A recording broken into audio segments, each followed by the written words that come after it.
Hi, my name is Jacob Gritzinger, and I am talking about both my RM250, which is bored up to a 300, and my RM125 bored up to a 144, specifically for the 2020 Hare Scramble and Sprint Enduro season. RM250 I ended up buying off of a Craigslist buy last year. It was a little bit in nicer shape, but I still wanted to put my kick on things, make it more personalized for me. It came with Pro Tapper, triple clamps. Suspension was done by MCR. Matt Crown did a really good job with the suspension last time on my RM125, so I decided why not to go with him again. For my ride, I like to have the shorty ASV levers. I also went with some Acerbis Handguards. We ended up doing Pro Circuit 304 series silencer to go along with the Gold Series FMF pipe. My gear ratio that I ride is a 13 in the front sprocket, 49 in the back. It's all personal preference to anybody riding, but for Michigan, I like to ride that gear set for more open trail rides, more open races. The bike turned out really good. It's actually bored up to a 300. Eric Gore did the cylinder on it by the previous owner. I freshened it up with a Wisco Piston, new gaskets, went ahead and freshened it up with some other things as well. There's some carbon fiber parts on the bike, including the custom carbon fiber fork guard, as well as covers around the engine. Hubs were powder coated with a chrome, and both excels front and back. For the rear tire, I went with a Starcross medium, and then the front we got a Geomax. They're both really nice tires.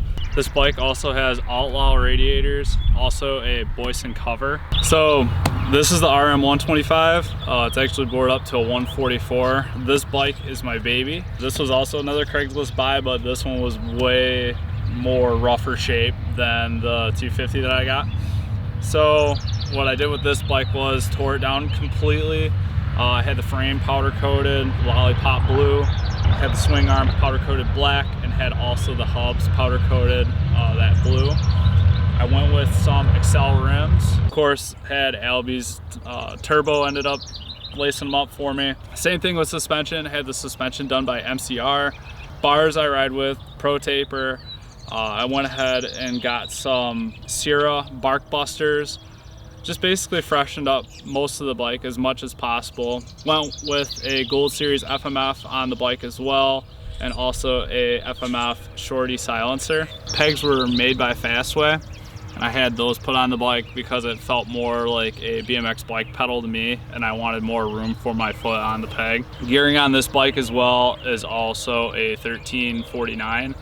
Again, it's all personal preference on how you want to ride.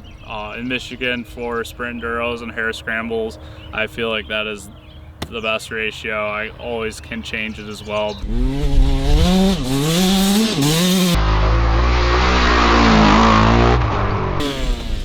ASV levers, I ended up getting a little bit longer levers, but they are the unbreakables as well. I went with a Galfer brake system. So on the front, I went with an oversized rotor on this bike.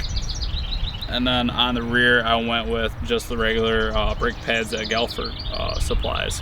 So cylinder was done by Millennium. I had it ported and polished to fit the 144. Also a Wisco piston to complete the bike. I also went ahead and got Outlaw radiators as well for this bike.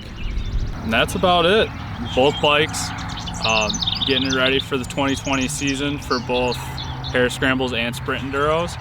Just waiting for the lift with everything going on with COVID-19.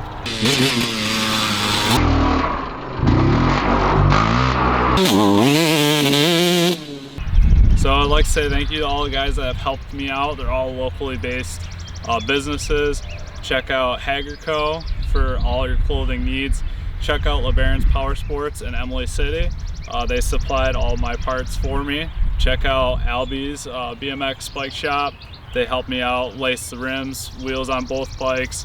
And also check out PetroHead MotoSports Scar Audio for all your audio needs. They're based out of Flint. I couldn't do it without all these guys. Can't thank them enough. check out their Facebooks as well as their Instagrams. They will be in the description below.